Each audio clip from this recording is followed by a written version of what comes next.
Vous avez la parole, Monsieur le Premier ministre. Monsieur le Président, Mesdames et Messieurs les sénateurs, Madame la sénatrice, vous m'interrogez sur le respect des engagements. En 1993, le gouvernement d'Édouard Balladur a choisi d'allonger à 40 annuités la durée de cotisation pour une retraite à taux plein. Vous avez combattu cette réforme, vous vous êtes engagé à l'abroger. En 1997, vous êtes arrivé au pouvoir. En 5 ans, vous n'avez pas trouvé une journée pour le faire. En 2003, vous avez combattu la réforme des retraites que cette majorité a portée et qu'avec Jean-Pierre Raffarin, j'ai eu l'honneur de défendre. Vous l'avez combattu avec beaucoup de vigueur, comme aujourd'hui d'ailleurs, et vous avez répété maintes et maintes fois, le jour où nous serons au pouvoir, nous abrogerons cette retraite et nous reviendrons aux 37 annuités et demie.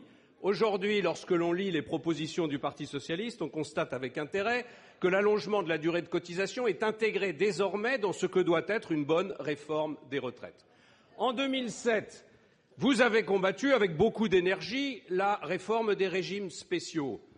Cherchons dans les documents que vous produisez une seule fois la mention à la réforme des régimes spéciaux et au retour en arrière que vous feriez si demain vous étiez au pouvoir.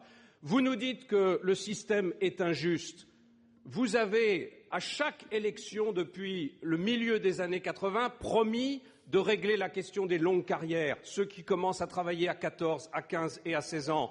Jamais vous ne l'avez fait. C'est cette majorité, avec la CFDT, qui l'a réalisé.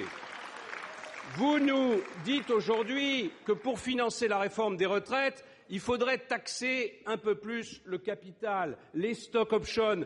Mais que ne l'avez-vous fait lorsque vous étiez au pouvoir? Non seulement les stock options n'étaient pas taxés, mais en 2000, vous avez pris, sous l'autorité de Laurent Fabius, une décision qui aboutissait à réduire le poids de la fiscalité sur les stock options. Alors ne venez pas nous parler du respect des engagements.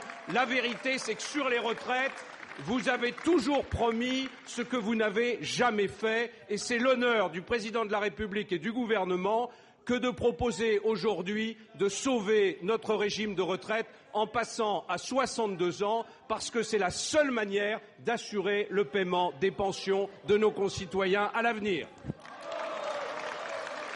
Merci, Monsieur le Premier ministre.